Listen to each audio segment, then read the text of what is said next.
नमस्कार साथियों, स्वागत करता हूं मैं आप सभी का आपके अपने YouTube channel agriculture home to knowledge में। तो दोस्तों, जैसे कि आप देख रहे हैं हमारे चैनल पर आपको यूपी कैटेट एग्जाम का जो एग्जाम है उससे रिलेटेड या आईसीआर के एग्जाम से रिलेटेड जितनी भी वीडियो आपको क्या है डेली बेस क्या मिल रही है प्रैक्टिस सेट की। किसकी? प्रैक्टिस सेट की है। तो दोस्तों, आज का जो हमारा प्रैक्टिस सेट होने वाला है वो पशुपालन से होने वाला है। जो आप पर क्या है एग्रो क्या है एनिमल हस्बेंड्री थी, ठीक है, कक्षा 12 में, तो उससे होने वाला है। इस वीडियो के अंदर दोस्तों हम 130% क्या देखने वाले हैं। तो दोस्तों, इसलिए इस वीडियो को जरा भी स्किप ना करें। अगर आप स्किप करते हो तो हो सकता है कि आपको कोई इंपॉर्टेंट क्वेश्चन छूट जाए। इस वीडियो के अंदर 130% कराने वाला हूँ। उसके बाद क्या है, मैं टोटल 500% कराऊंगा। इसके भी आपको कितने 500% कराऊंगा, ठीक है। और जो आपके हॉर्टिकल्चर के हैं वो कंटिन्यू सीरीज चलती रहेगी जब तक आपके क्या 500% कंप्लीट नहीं हो जाए। तो दोस्तों, अगर आपको ये नोट्स चाहिए तो आप इस नंबर पे क्या भी मैसेज कर सकते हैं, आपको ये नोट्स क्या मिल जाएंगे। तो दोस्तों, एक बार यार आपसे सभी से यही गुजारिश है कि आप वीडियो को तो देखते हैं पर आप क्या लाइक नहीं करते और कमेंट नहीं करते। तो दोस्तों यार, कम से कम लाइक और कमेंट तो कर दिया करो। मैं मैं जब इतनी मेहनत करके आपके लिए नोट्स लाता हूँ तो दोस्तों आपका फर्ज है कि थोड़ा सी क्या आप ये सपोर्ट करें और वीडियो को लाइक और कमेंट कर दिया करो। क्योंकि देखो दोस्तों, आपसे मैं कुछ पैसा नहीं ले रहा, ठीक है। इसलिए आप क्या मुझे लाइक और सपोर्ट जरूर बनाए अपना, और कमेंट भी कर दिया करें। तो दोस्तों, सबसे पहला प्रश्न है, आज स्टार्ट करते हैं हम। आपका पहला प्रश्न है दोस्तों, सर्वप्रथम भारत भूमि में पालना शुरू किया गया था। ऑप्शन नंबर ए गाय को, ऑप्शन नंबर बी भेड़ को, ऑप्शन नंबर सी बकरी को, ऑप्शन नंबर डी इनमें से कोई नहीं। तो दोस्तों, सबसे पहले पाला गया था, इनमें से गाय को पालना स्टार्ट करा गया था, ठीक है। उसके बाद अगला प्रश्न है, अगला प्रश्न है दोस्तों, कह रहा है कि भारतीय गाय का जंतु वैज्ञानिक नाम कौन सा है। Option number A Capra hircus, option number B है Bos taurus, Bos taurus, option number C है Bos indicus, option number D है बुबिलस बुबिलियस। तो दोस्तों, इसका राइट आंसर हो जाएगा, जो भारतीय गाय का जंतु वैज्ञानिक नाम है यानी कि जूलॉजिकल जो नेम है वो है कि हमारा बोस इंडिकस। ऑप्शन नंबर से राइट आंसर हो जाएगा। उसके बाद दोस्तों, अगला प्रश्न है दोस्तों, इस वीडियो को प्लीज यार फिर से कह रहा हूँ लाइक कर दिया करो यार, कम से कम सब्सक्राइब कर लिया करो चैनल को। आप लोग भी सब्सक्राइब नहीं करते पर वीडियो को क्या देख लेते हैं, इसलिए यार ऐसा मत करो। मैं इतनी मेहनत करके लिए आपके लिए वीडियो लाता हूँ, तो दोस्तों यार कम से कम लाइक प्लीज कर दिया करो यार। अपने इस भाई को यार सपोर्ट करो यार जरूर। उसके बाद अगला प्रश्न है, पशुओं में पालना, पशुओं के पालन कारण करण में आवश्यक चरम सम्मिलित है। एक है, चार है, तीन है या दो है। जो हम पशुपालन करते हैं उनके करण है मतलब चरण है वो कितने आवश्यक है, सम्मिलित होने चाहिए। तो इसका राइट आंसर हो जाएगा आपका द, यानी कि दो होने चाहिए। उसके बाद दोस्तों, अगला प्रश्न है आपका प्रश्न नंबर 4। कह रहा है कि पशुओं को पालने पालतूकरण का मुख्य आधार है, यानी कि हम जो पशु को पालते हैं उनका मुख्य कारण क्या है, ठीक है। ऑप्शन नंबर है सामाजिक के लिए, ऑप्शन नंबर उपयोगिता के लिए, ऑप्शन नंबर सी से धार्मिक के लिए, और जी लास्ट है तीनों के लिए। तो दोस्तों, हम पशुओं को पालते हैं उनका मुख्य आधार है ऑप्शन नंबर बहन की तीनों के लिए क्या पालते हैं, सामाजिक के लिए भी पालते हैं, ठीक है, उपयोगिता के लिए पालते हैं और धार्मिक कार्यों के लिए भी क्या हम पालते हैं, ठीक। उसके बाद अगला प्रश्न है 5वां। कह रहा है कि पशुओं की मूल प्रवृत्ति है भोजन की प्राप्ति, आत्मरक्षा, कोई नहीं या दोनों। तो दोस्तों, इसका राइट आंसर हो जाएगा आपका 5वें का से, यानी कि कोई नहीं। जो पशुओं की मूल प्रवृत्ति होती है इनमें से कोई नहीं होती, ठीक। ऑप्शन नंबर 5 का से राइट आंसर हो जाएगा। उसके बाद अगला प्रश्न है दोस्तों आपका 6। कह रहा है कि पशुओं में मनुष्य की तुलना में अधिक विकसित होता है ज्ञानेंद्र प्राप्ति, क्रियात्मकताएं, साझेदारी या इनमें से कोई नहीं। तो दोस्तों, इसका राइट आंसर हो जाएगा आपका ऑप्शन नंबर ए, यानी कि ज्ञान जो ज्ञानेंद्रिय प्रवृत्ति है वो मनुष्य में क्या ज्यादातर क्या डेवलप होती है, किससे, पशुओं की उससे। उसके बाद अगला प्रश्न है 7वां। कह रहा है कि पशुपालन विज्ञान द्वारा हम सीखते हैं क्या करना, अधिक उत्पादन लेने लेने की कला को, अधिक उत्पादन की कला को, पशुओं को स्वस्थ रखने की कला को या तीनों। तो दोस्तों, पशुपालन जो सीखते हैं हम किसके लिए सीखते हैं, ऑप्शन नंबर बी यानी कि आर्थिक उत्पादन की कला के लिए क्या हम सीखते हैं। ठीक है, यानी कि ज्यादा से ज्यादा हम क्या पैसा कमा सकें। ठीक, उसके बाद अगला प्रश्न है,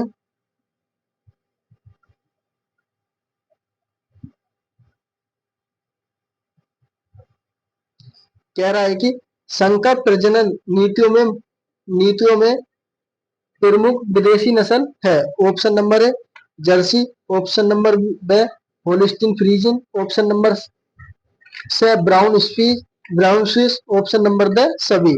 तो दोस्तों संकरीय प्रजाति से है वो कौन कौन सी नस्लें हैं? ऑप्शन नंबर द यानी कि सभी जो है हमारी क्या हाइब्रिड नस्ल है गाय की। उसके बाद दोस्तों जितनी भी मैंने ये नस्लें हैं ये सब क्या करा रखी हैं, एक बार अपनी यूट्यूब की प्ले लिस्ट में जाकर क्या देख सकते हैं। ठीक है, उसके बाद अगला प्रश्न है, बीमारियां पैदा करने वाला सूक्ष्म जीवों को कहते हैं? रोगाणु, जीवाणु, विषाणु या जीवाणु। ठीक है, तो दोस्तों इसमें जीवाणु का दो बार है, इसका आपको क्या पता होना चाहिए। तो इसका ये राइट आंसर हो जाएगा आपका ऑप्शन नंबर ए यानी कि रोगाणु। उसके बाद अगला प्रश्न है 10, कह रहा है कि प्राणी अनुवांशिकी प्रक्रिया में सम्मिलित महत्वपूर्ण कारक हैं? अनुवांशिकी का, पर्यावरणीय का, दोनों का या कोई नहीं का। तो दोस्तों इसका राइट आंसर हो जाएगा आपका 10 का ऑप्शन नंबर से यानी कि दोनों का। उसके बाद अगला प्रश्न है आपका 11, कह रहा है कि लगभग 600 वर्ष ईसा पूर्व मनुष्य द्वारा पाले गए पशु हैं? ऑप्शन नंबर है भेड़, बकरी, गाय, उपयुक्त सभी। तो दोस्तों इसमें राइट आंसर हो जाएगा आपका द यानी कि उपयुक्त सभी क्या ये पाले गए थे। उसके बाद अगला प्रश्न है 12, कह रहा है कि वायुमंडलीय ताप व आर्द्रता अधिक होने पर पशुओं का उत्पादन क्या हो जाता है? घट जाता है, बढ़ जाता है, स्थिर रहता है या कोई भी परिवर्तित या परिवर्तनशील रहता है। तो इसका राइट आंसर हो जाएगा आपका ए यानी कि घटता है। उसके बाद अगला प्रश्न है 13, कह रहा है कि वर्षा ऋतु में ताप तथा आर्द्रता बढ़ने पर पशुओं में क्या होता है? बाह्य परजीवी बढ़ जाते हैं, अंत परजीवी बढ़ते हैं, बीमारियां बढ़ जाती हैं या उपयुक्त सभी। तो दोस्तों इसका राइट आंसर हो जाएगा आपका द यानी कि उपयुक्त सभी जितनी भी चीजें क्या हो जाती हैं जब क्या वर्षा ऋतु आती है तो। उसका बाद अगला प्रश्न है 14, कह रहा है कि देश में कुल दूध उत्पादन में भैंस का योगदान है? 20% का, 21% का, 54% का या 0.5% का। तो दोस्तों आपको पता होगी जो देश में कुल दूध उत्पादन में भैंसों का योगदान है वो हमारा कौन सा है? यानी कि 54% है। ऑप्शन नंबर से राइट आंसर हो जाएगा। उसके बाद अगला प्रश्न है 15, कह रहा है कि भारत की कुल कार्यरत जनसंख्या का कितने प्रतिशत दूध व्यवसाय में संलग्न है? 2%, 3%, 5% या इनमें से कोई नहीं। तो दोस्तों इसका राइट आंसर हो जाएगा आपका 15 का से यानी कि 5%। उसके बाद अगला प्रश्न है आपका 16, कह रहा है कि विश्व की भैंस आबादी का भारत में पाए जाने वाला भाग है? 25%, 50% से कम, 50% से अधिक या इनमें से कोई नहीं। जो विश्व की जो भैंस है आबादी वाला भारत में कितने परसेंट भाग पाए जाते हैं? तो 16 का राइट आंसर हो जाएगा से यानी कि 50% से अधिक। उसके बाद अगला प्रश्न है आपका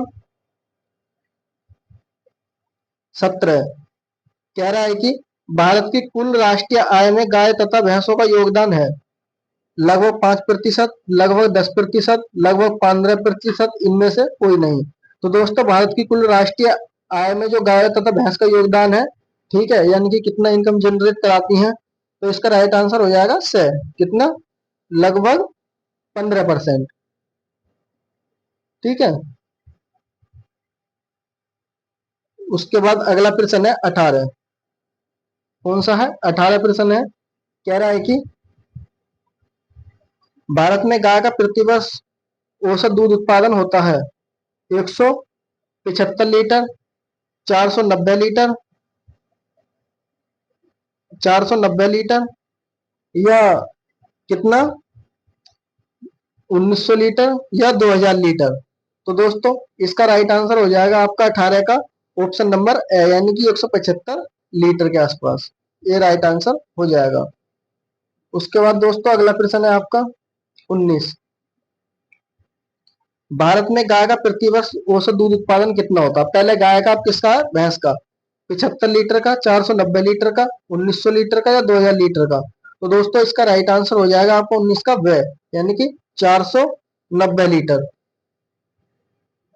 उसके बाद अगला प्रश्न है 20।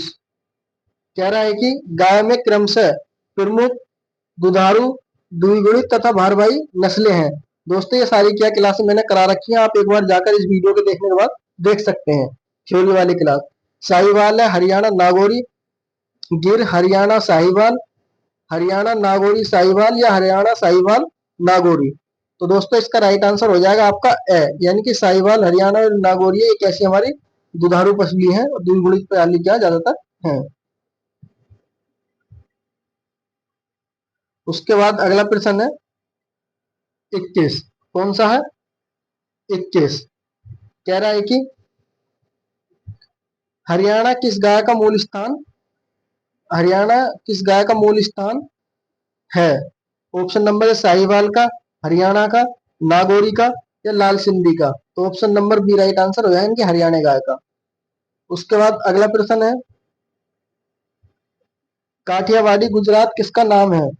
ये सब क्या मैंने बता रखा है आपको, गिरी का, हरियाणा नस्ल का, अमृत महल का या साहिवाल का? तो दोस्तों इसका राइट आंसर हो जाएगा आपका 22 का ऑप्शन नंबर ए, यानी कि गिर नस्ल को क्या गाठियावाड़ी जो है उसके नाम से क्या जाना जाता है। उसके बाद अगला प्रश्न है आपका 23। कह रहा है कि सबसे अधिक दूध वसा वाली भैंस है? मुर्रा, जाफराबादी है, नागौरी है या भारवाड़ी है? तो इसका ये राइट आंसर होगा दोस्तों 23 का ऑप्शन नंबर ड, यानी कि भारवाही जो नस्ल है, ठीक है, भारवाड़ी जो है वो है सबसे अधिक दूध क्या है बसा पाई जाती है उसके। उसके बाद है अगली, कह रहा है कि भैंस की सबसे छोटी नस्ल है भारवाही, जाफराबादी, सूरती, मैसाना? तो दोस्तों सबसे छोटी नस्ल है ऑप्शन नंबर ए, यानी कि भारवाड़ी। अगला है 25। कौन सा है? 25। कह रहा है कि होलिस्टीन फ्रीजियन गाय का गृह स्थान माना जाता है डेनमार्क को, हॉलैंड को, इंग्लैंड को या अमेरिका को? तो ऑप्शन नंबर ब, यानी कि हॉलैंड को। उसके बाद अगला प्रश्न है दोस्तों आपका 26। कह रहा है कि भैंस की किस नस्ल में गलकम्बल विकसित होते हैं? वेरी इंपॉर्टेंट है। जाफराबादी में, नीली नीली रावी में, मुर्रा में या भदावरी में? तो दोस्तों इसका राइट आंसर हो जाएगा आपका ए, यानी कि जाफराबादी। इसे मिनी एलिफेंट के नाम से भी क्या जाना जाता है। उसके बाद अगला प्रश्न है 27। कह रहा है कि भैंस की नस्ल है सूरती, मुर्रा, मैसाना या भदावरी? भैंस की जो संकर नस्ल है वो इनमें से कौन सी है? तो दोस्तों 27 का राइट आंसर हो जाएगा आपका स, यानी कि मैसाना। ठीक है, इसका राइट आंसर होगा आपका मैसाना। उसके बाद अगला प्रश्न है भैंस की किस नस्ल को त्वचा का रंग तांबे जैसा होता है? वेरी इंपॉर्टेंट है। मुर्रा का, मैसाना का, नीली रावी का या भदावरी का? तो दोस्तों 28 का राइट आंसर हो जाएगा द, यानी कि भदावरी का यह कैसा होता है तांबे जैसा रंग होता है, यानी कॉपर कलर। उसके बाद अगला प्रश्न है 29। कह रहा है कि भैंस की किस नस्ल के शरीर पर सफेद धब्बे पाए जाते हैं? भदावरी पर, मुर्रा पर, सूरती पर या नीली रावी पर? तो दोस्तों इसका राइट आंसर हो जाएगा आपका द, यानी कि नीली रावी पर। उसके बाद अगला प्रश्न है आपका 30। कह रहा है कि प्रजातियों के अंतर प्रजनीकरण पशुओं का समूह जिनका मूल मूल उत्पत्ति स्थान तथा विशेष लक्षण समान हो उन्हें क्या कहते हैं? जाति, नस्ल, दोनों या इनमें से कोई नहीं? तो इसका राइट आंसर हो जाएगा दोस्तों आपका व, यानी कि नस्लें कहते हैं उन्हें। ऑप्शन नंबर व राइट आंसर हो जाएगा। उसके बाद दोस्तों अगला प्रश्न है आपका 31। कह रहा है कि कौन सी नस्ल भैंस तथा बकरी दोनों में पाई जाती है? Option number A Bhadawari, Surti, Jafarabadi या मालवारी। तो दोस्तों इसका राइट आंसर हो जाएगा आपका 31 का ब। सूरती नस्ल क्या भैंस के अंदर और किसके अंदर, बकरी के अंदर पाई जाती है। उसके बाद अगला प्रश्न है आपका,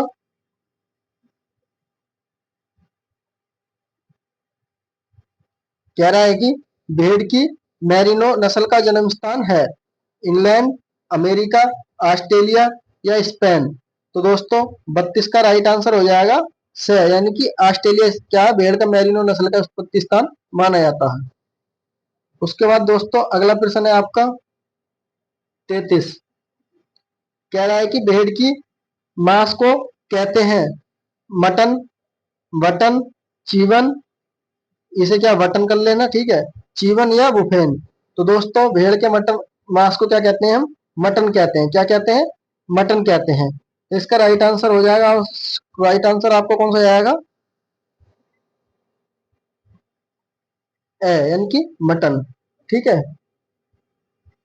उसके बाद अगला प्रश्न है 34, कह रहा है कि सबसे महीन पश्मीना किस बकरी से प्राप्त होता है? ऑप्शन नंबर ए है बराबरी, जमुनापारी, पश्मीना या बीटल। तो दोस्तों आपको पता होगी सबसे महीन जो पश्मीना में प्राप्त होता है वो कौन सी नस्ल से होता है? ऑप्शन नंबर से, पश्मीना से, ठीक है। उसके बाद अगला प्रश्न है दोस्तों, सबसे पहले आप मेरी थ्योरी क्लास देखें तब उसके बाद क्या इसे देखें तो बहुत अच्छा रहेगा, या आप इस वीडियो को देखने के बाद थ्योरी क्लास देखें, क्योंकि आपके जितने भी एग्जाम में प्रश्न बनेंगे वो सब मैंने क्या थ्योरी में समझा रखा आपको अच्छी तरह से। उसके बाद अगला प्रश्न है, बकरी की किस नस्ल को विश्व की दूध की रानी कहा जाता है? सानेन को, जमुनापारी को, बीटल को या न्यूवीनियन न्यूवनियन को। तो दोस्तों इसका राइट आंसर हो जाएगा आपका 35 का ऑप्शन नंबर ए, सानेन को। सानेन जो बकरी है उसे दूध की रानी कहा जाता है। उसके बाद अगला प्रश्न है 36, कह रहा है कि भारत में गरीबों की गाय के रूप में माने जाने वाला पशु है?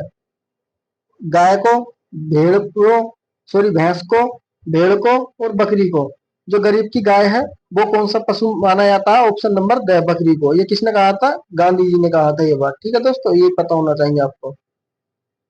उसके बाद अगला प्रश्न है आपका 37, कह रहा है कि जमुनापारी बकरी का मूल स्थान है राजस्थान, कश्मीर, मथुरा, इटावा। तो जमुनापारी जो कौन सी है हमारी बकरी, उसका मूल स्थान है आपका इटावा जिला, ठीक है, उत्तर प्रदेश का इटावा जिला क्या माना जाता है। उसके बाद अगला प्रश्न है आपका,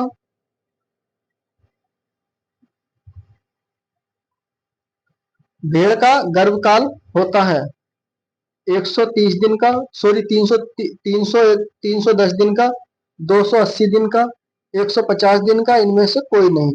तो भेड़ का जो गर्भकाल होता है दोस्तों, इसका राइट आंसर हो जाएगा आपको कौन सा हो जाएगा, 38 का ऑप्शन नंबर से, यानी कि 150 दिन का गाय का, 280 दिन का, 310 दिन का भैंस का होता है। उसके बाद अगला प्रश्न है 39, कह रहा है कि ऊन ऊन तथा मांस, ऊन के लिए, ठीक है, किसके लिए? ऊन के लिए तथा मांस, तो तीनों दृष्टिकोण से क्या भार के लिए ये सब क्या पाली जाती है?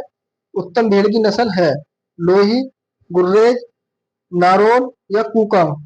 तो इसका राइट आंसर हो जाएगा आपको 39 का यानी कि लोही। उसके बाद अगला प्रश्न है आपका, भारत में सबसे अधिक भेड़ पालने वाला प्रदेश है पंजाब, हिमाचल प्रदेश, राजस्थान, कश्मीर। तो दोस्तों सबसे ज्यादा भेड़ पाली जाती है वो कौन सा स्टेट है ऐसा है? तो 40 का राइट आंसर हो जाएगा से, राजस्थान। उसके बाद अगला प्रश्न है आपका 41, कह रहा है कि विश्व की कुल भेड़ आबादी का भारत में कितने प्रतिशत भाग पाया जाता है? 5%, 10%, 15% या 20%। तो दोस्तों इसका राइट आंसर हो जाएगा आपका ए, यानी कि 5%।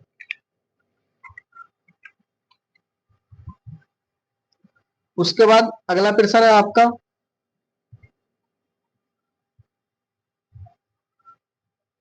कह रहा है कि भेड़ की आयु होती है 100, कितनी होती है?